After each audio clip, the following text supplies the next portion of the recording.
Hi.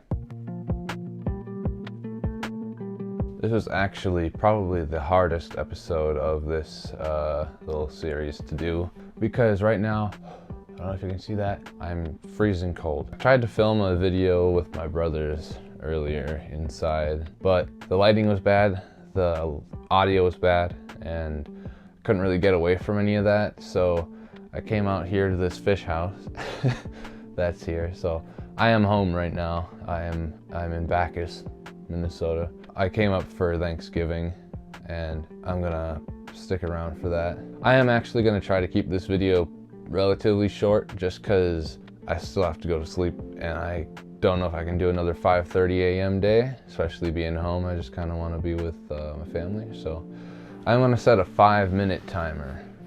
There's 5 minutes. So I was actually looking around the yard today for something or someplace to talk in. We have a couple sheds on the property, so took a peek in a couple of those, and it was so eerily quiet out here that it kind of reminded me of one time when I was a kid. And I used to be afraid of going to the far back corner of our yard because there's a trail down there and there's a chicken coop down there and a couple other things right on the edge of the woods. The reason why I was sort of afraid of going over there was because when I was little, I had to go down the trail. I can't remember what for, but I had to bring something down the trail. So I was going down the trail, however old I was, probably, I don't know, maybe 10. Preteen Tyler, just walking down the trail with whatever, a wagon full of something.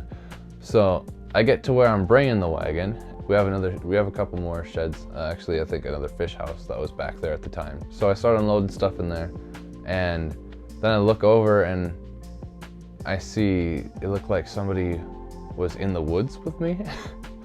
And so I looked up and I saw like a humanoid figure just duck. Something that ducked right behind a little mound of dirt. And I couldn't tell at the time if it was my eyes playing tricks on me. I still don't know what I saw. But at the time I was really into aliens and Bigfoot and that kind of stuff, all that cryptozoology stuff. So I read books about them back then. And so when I saw something out of the corner of my eye that I couldn't explain, I was like, that's Bigfoot. So from all my reading and research as a child, I remember that the people that get really messed up by Bigfoot are the people that freeze. People that see him and they don't know what to do, so they just freeze. And that's what I did. I mean, I don't think I actually saw Bigfoot, but when I thought I saw something duck behind a mound of dirt, I just froze.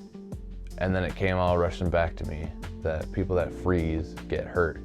So I dropped whatever I was doing, I ran back up to the house, and I remember trying not to cry.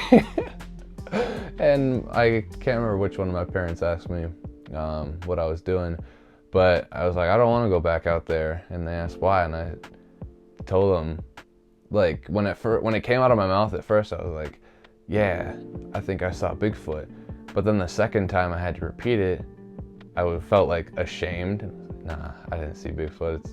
It can't be Bigfoot. But I was still afraid. I didn't know what I saw. So for the longest time as a child, I wouldn't be able to go on that side of the yard just because I felt like there was something in the woods over there, and it just freaked me out. I kind of figured we'd just talk about stuff like that today because I'm out in the dark in the woods again, in the same yard that I thought I saw something like that. So otherwise, there haven't been really any super scary instances here, besides the fact that wolves will sometimes come onto the property, and we used to camp out in the horse pasture and in the yard and stuff like that, and that got pretty scary. One time our Chesapeake ended up tackling a wolf through the fence, through our horse pasture fence. Otherwise, as far as like other supernatural stuff that goes on, I don't think there was anything else that I remember. No other really creepy things. Just the fact, it's just being out in these woods is creepy. I don't know what it is. like when I was walking around looking for a place to shoot this video, I was kind of freaked out. Because like I said, it's just so quiet and so still that, I don't know, you think that being quiet and still would mean that you could hear stuff coming, but it's just so eerie. That scared me. So that's the 5 minutes I had. I'm sorry it's not as long as the normal ones, and kind of felt bad because, you know, I felt like I was breaking my commitment, but as long as I'm talking in front of this camera and getting comfortable talking in front of the camera, I still think it's valuable, and I'm gonna keep making these videos daily. It's just while I'm home, it might be a little bit shorter. I kind of plan on taking a couple videos, trying out some new things. Since this camera is new to me, I really want to test out the cinematic modes and stuff that I can get out of it, and put it to the test while I'm here, because, you know, there's not a lot of people around here, but there's a lot of pretty things, so it's easy to get comfortable without feeling like you're being a weirdo around some people. So I think I'll give that a try, but until then, I will see you guys tomorrow.